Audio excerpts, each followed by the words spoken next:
Mas bom, dando continuidade, né, ao nosso curso de eletromagnetismo, vamos então para o nosso último tópico, né, dessa aula sobre campos magnéticos em meios materiais, que vai ser, né, para a gente descrever quais são as condições de contorno, né, um procedimento padrão que eu tenho feito com vocês nessas últimas aulas todas, né. Sempre que a gente vai falar de campos elétricos, campos magnéticos, em meios materiais ou não, né, a gente sempre tem que abordar depois as condições de contorno para a gente saber, né, como é que é o comportamento dos campos, né, em duas regiões, né, como é que eles são colados, dados que eles são separados por uma região específica, né, por uma região que delimita os meios onde os campos estão determinados. Mas bom, diferentemente do que eu fiz, né, nas últimas aulas que eu falei de condições de contorno, né, no contexto da eletrostática, no contexto de campos elétricos na matéria, e no contexto da magnetostática, essa aula daqui, no contexto de campos magnéticos, na matéria, né, vai ser uma aula muito mais rápida. Por quê? Porque aqui realmente eu não vou refazer algumas discussões que eu já fiz nas últimas aulas, certo?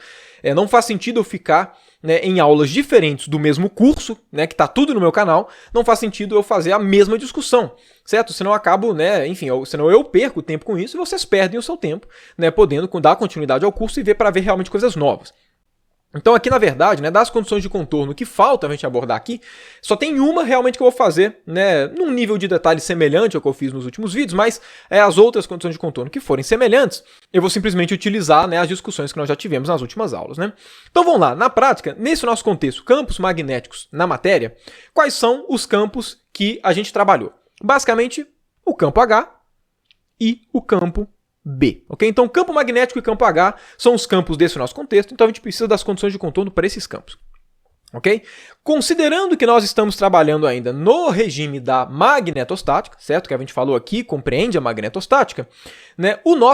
As condições de contorno para o nosso campo B já foram determinadas, certo? A gente já partiu das equações, né, que eram, né, relacionadas ao divergente de B igual a zero e ao rotacional de B igual a μ0j, a gente já partiu desses caras, né, e mostrou as condições de contorno vindas deles. Só para reilustrar o nosso problema, né, inicial, como é que a gente tirava as condições de contorno, o que a gente fazia é, ó, dado que existem dois meios, né, deixa eu fazer aqui uma cor diferente, dado que a gente possui dois meios, né, o meio 1 e o meio 2, separados por uma superfície qualquer, e definindo, né, esse vetor n como sendo o vetor ortogonal a essa superfície que aponta na direção 1, né, o que eu mostrei para vocês é que quando a gente aplica as condições de contorno, né, analisando essas duas equações, né, essa primeira daqui, ela nos passa aqui, o B perpendicular ao meio 1 é igual ao B perpendicular ao meio 2, certo? Ou seja, a componente perpendicular do campo magnético, ela é contínua.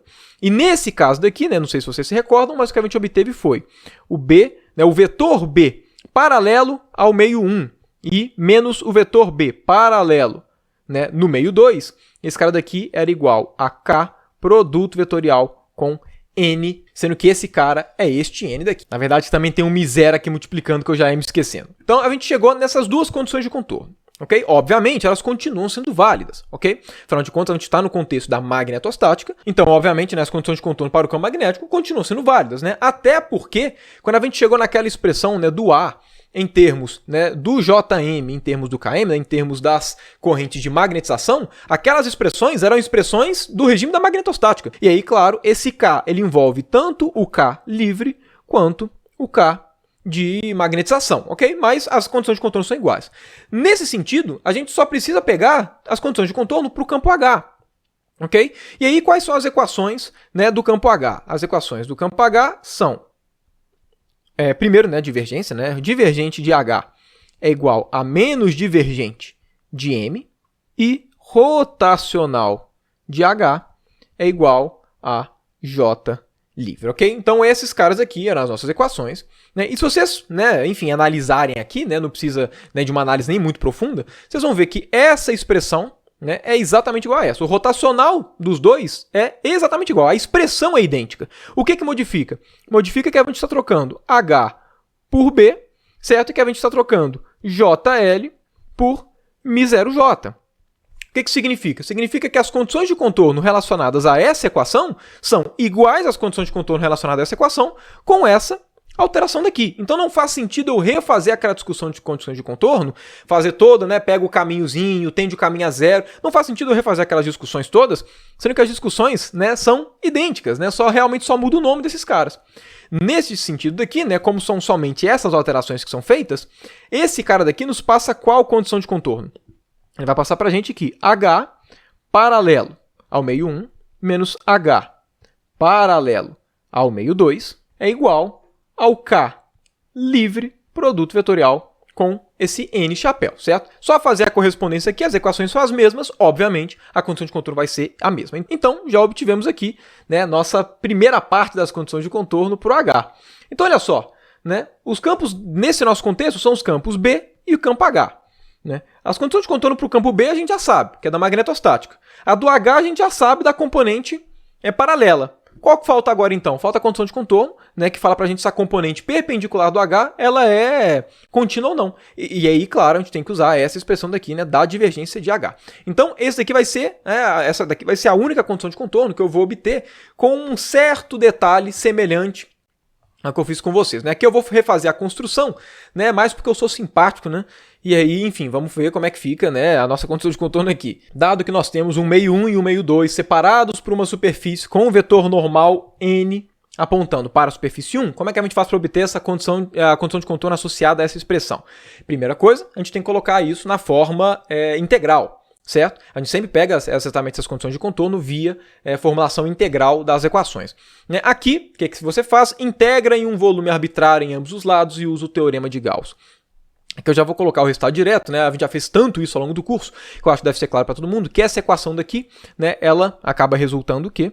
Ela resulta para a gente que integral, né, de H em uma certa superfície, né, fluxo de H em uma superfície qualquer, esse cara daqui tem que ser igual a menos o fluxo nessa mesma superfície de M, ok? M dA. Então, essa daqui, né, que é a forma integral dessa expressão daqui. A partir disso, o que a gente faz? Pega um cilindrinho, né, que vai estar com uma das tampas no meio 1 e a outra tampa no meio 2. Esse cilindrinho vai ter uma área A e um comprimento L. E aí essa superfície daqui, né, que vai ser nossa superfície fechada, que a gente vai aplicar essa nossa integração, né, esse S é uma superfície que está no limite de A indo para 0 e de L indo para 0, sendo que esse L está indo para 0 mais rápido do que essa área. Né? Quando a gente coloca esse limite, o que vai acontecer? Quando eu aplicar o fluxo, né, nessa superfície daqui, o fluxo nessa superfície fechada vai ser somente o fluxo nessa tampa, né, mais o fluxo dessa. Né? O fluxo na tampa na área lateral vai ser igual a 0 por conta desse tipo de superfície que eu estou pegando. Além disso, nesse limite que ele está indo lá para baixo, né, que esses caras aqui estão ficando cada vez mais próximos da superfície, o campo, né, os campos que vão aparecer nessas tampas daqui, são os campos na superfície, logo acima e logo abaixo. Então, realmente vai passar para a gente uma ideia de condição de contorno. E além disso, né, a gente sabe que os vetores normais a essas tampas são proporcionais a esse n, certo? Então, o vetor normal a essa tampa é esse n daqui, e o desse aqui de baixo é o menos n, ok? De forma que qualquer campo que a gente for fazer o fluxo nessa superfície, se o campo estiver apontando, né, para uma direção qualquer, o fluxo nessa tampa daqui vai filtrar somente a direção do campo que é paralelo ao n, ou seja, a direção perpendicular a essa superfície que delimita os dois meios. Né, vamos começar aqui pelo lado esquerdo da igualdade, ok? Nós temos o quê? Nós temos que a nossa integral nessa superfície de h dA vai ser igual ao quê? Vai ser igual ao fluxo de h na tampa de cima, que eu vou chamar de tampa 1, né? Então, esse cara daqui na tampa 1, mais o fluxo na tampa 2. Agora, como eu acabei de discutir com vocês, esse cara daqui vai dar o quê? Esse cara daqui vai dar o H perpendicular a 1 vezes dA. Por quê? Porque se o H estiver para uma direção qualquer, esse produto escalar vai dar o quê? Vai dar módulo do primeiro paralelo, né, projetado no segundo, vezes módulo do segundo. Né? A componente projetada no dA, que é o vetor que tem a direção desse n, vai ser o quê? Vai ser o H perpendicular. Ok? Esse cara daqui vai dar quanto? Esse cara daqui vai dar menos H perpendicular, né, no meio 2 vezes dA. Mesma ideia, né, mas por que tem esse menos? Porque agora o dA, né, desse segundo caso, ele tem módulo negativo, porque aqui, né, o vetor n está apontando para baixo. Né? Por conta disso, nós temos que integral de h na perpendicular no meio 1 dA na tampa 1 menos integral de h perpendicular no meio 2 dA, certo? É o nosso lado esquerdo da igualdade. Vai ser igual a esse cara, depois a gente trabalha com ele. Ok? Mas olha só, a gente não está pegando o limite em que o A é muito pequenininho, o A tende a 0, então cada vez mais esse A vai ficar, né, mais próximo de ser somente um ponto. Como esse cara é muito pequenininho, né, os campos não tem nem tempo de mudar, né, ao longo desse cara, né, de tão pequenininho que está, certo? Por conta disso, né, esses integrandos daqui são constantes, então eles podem sair da integração. E aí fica somente integral de dA. Integral de dA dessas tampas vai ser o quê? Vai ser a área das tampas. Então, esse cara daqui vai dar o quê? Esse cara daqui vai dar h na perpendicular no meio 1 menos H na perpendicular no meio 2, vezes a área, porque os dois têm a mesma área, vai ser igual a lado direito da igualdade. Agora, vê se vocês concordam comigo. Né? Todas essas análises que eu acabei de fazer, elas são idênticas se a gente tivesse simplesmente trocado H por M, certo? Não faz diferença se eu estou analisando o campo H ou o campo M. Perceba que tanto o lado esquerdo quanto o lado direito é integral de superfície do campo. A única diferença é que aqui tem um sinal de menos. Como essas análises que eu fiz daqui, elas são independentes, né? Se eu troco H por M, tudo continua sendo idêntico, certo? Então, por conta disso, o que eu vou obter aqui do lado direito da igualdade é a mesma coisa que eu obtive para o lado esquerdo, com a diferença que vai ter um sinal de menos, e no lugar de H vai ter um M. Então, esse cara daqui vai ser o quê? Né? Vai ser igual a M menos, né? Aqui vai ser igual a menos M na perpendicular no meio 1, menos M na perpendicular no meio 2, vezes a área. Okay? Logo, corta esse cara, e o que a gente obtém é a nossa condição de contorno. Okay? Então, H na perpendicular em 1, menos H na perpendicular em 2. Esse cara daqui vai ser igual ao quê? Vai ser igual a menos M na perpendicular em 1, menos M na perpendicular no meio 2. Okay? Então, essa vai ser a condição de contorno que faltava, né, para que a gente tivesse todas as condições de contorno, né, dos campos que interessam aqui nesse contexto, né, de campos magnéticos em meios materiais. O que essa expressão está falando para a gente é o quê? Olha, a componente perpendicular a uma superfície que delimita dois meios, né, do campo H pode ser descontínua.